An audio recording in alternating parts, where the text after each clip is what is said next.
Sekarang kita memasuki bab 2, mentalitas mahasiswa cerdas, membangun pola pikir positif dan proaktif.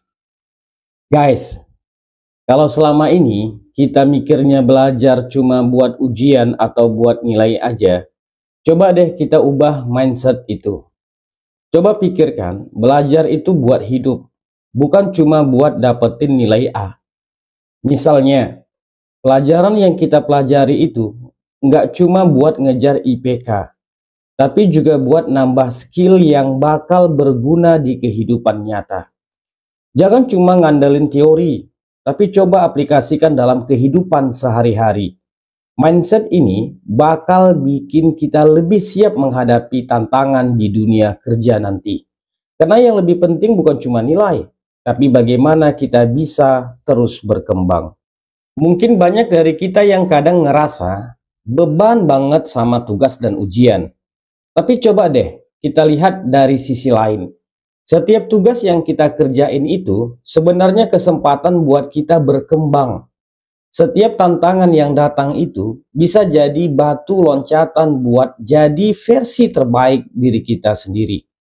Jadi, daripada fokus cuma sama angka di transkrip, coba deh kita lihat belajar sebagai peluang buat menggali potensi diri, nambah wawasan, dan ngebangun karakter yang gak cuma berguna buat kuliah, tapi juga buat kehidupan ke depannya.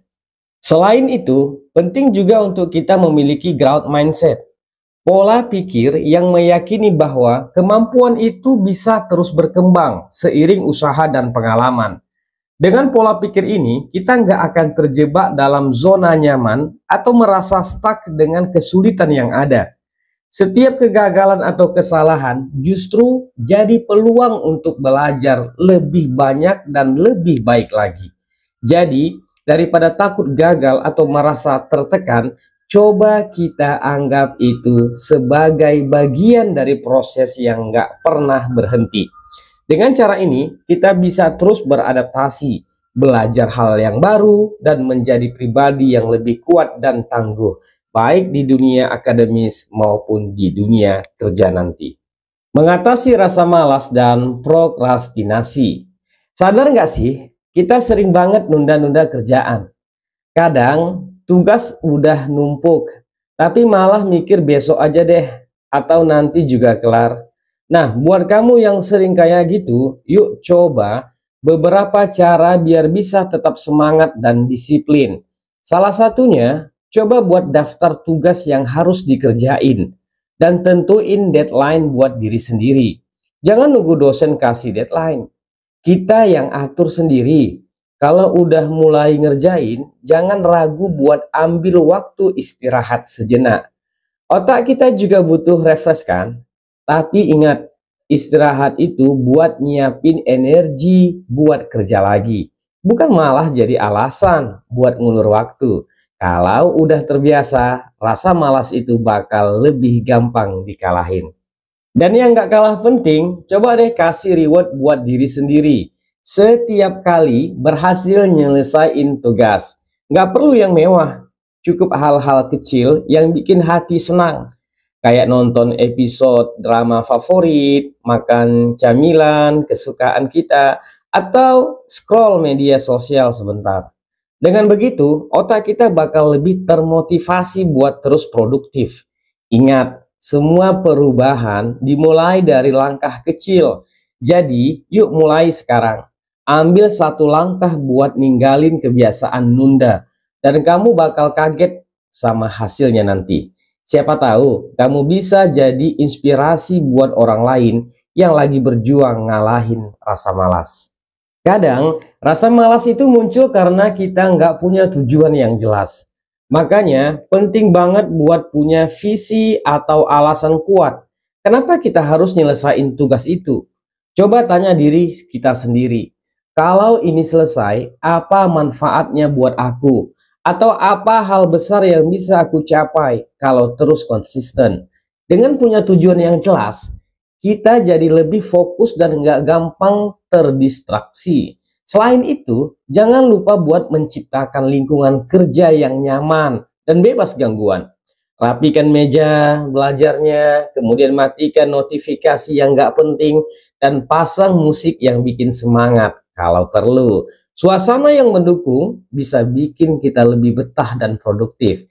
Jadi, yuk ciptakan kebiasaan kecil yang bikin hari-hari kita lebih terarah dan penuh semangat. Mengelola stres dan kecemasan akademik.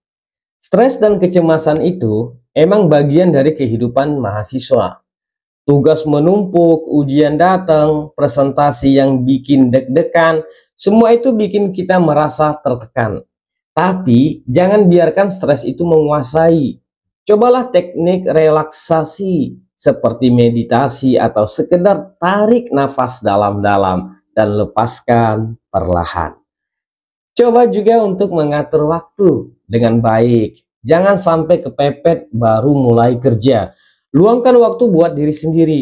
Misalnya nonton film, jalan-jalan, atau ngobrol sama teman. Ini bisa membantu menjaga kesehatan mental kamu. Ingat, kamu nggak sendirian. Semua mahasiswa pasti ngerasain hal yang sama. Jadi, jangan terlalu keras pada diri sendiri dan cobalah untuk tetap positif. Selain itu, penting juga untuk mengenali batas kemampuan diri. Jangan memaksakan diri untuk menyelesaikan semua hal sekaligus kalau memang sudah merasa lelah. Belajar untuk bilang enggak kalau tugas atau tanggung jawab yang ditawarkan sudah terlalu banyak. Jangan lupa, tubuh dan pikiran butuh istirahat. Tidur yang cukup itu bukan cuma penting buat kesehatan fisik, tapi juga buat menjaga fokus dan produktivitas. Kalau merasa beban terlalu berat, nggak ada salahnya curhat ke orang yang dipercaya, atau bahkan ke konselor kampus. Kadang berbagi cerita aja udah cukup bikin hati menjadi lega. Tetap ingat, perjalanan ini nggak harus sempurna. Yang penting kamu tetap melangkah. Tentu, hal ini bukan sekedar teori kosong. Teknik-teknik sederhana seperti mengatur waktu, meditasi, atau bahkan sekedar berbagi cerita sudah banyak dipraktikkan oleh orang-orang sebelum kamu, termasuk penulis sendiri. Aku pun pernah berada di titik di mana tugas dan tekanan akademik rasanya seperti gunung yang gak mungkin didaki. Tapi dengan mencoba langkah-langkah kecil seperti fokus pada satu hal dalam satu waktu, memberi jeda untuk diriku sendiri, dan belajar menerima bahwa nggak semua harus sempurna, aku berhasil melewati masa-masa itu. Nah, ada satu kata nih, kata-kata hari ini untuk teman-teman semua. Kunci untuk menjadi mahasiswa cerdas bukan hanya tentang mengatasi tantangan akademik, tetapi juga tentang bagaimana kita mengelola pikiran, emosi, dan kebiasaan sehari-hari. Dengan pola pikir yang positif, disiplin, dan kemampuan untuk mengelola stres, kita bisa mencapai potensi terbaik dan sukses, baik itu di dunia akademis maupun di kehidupan nyata.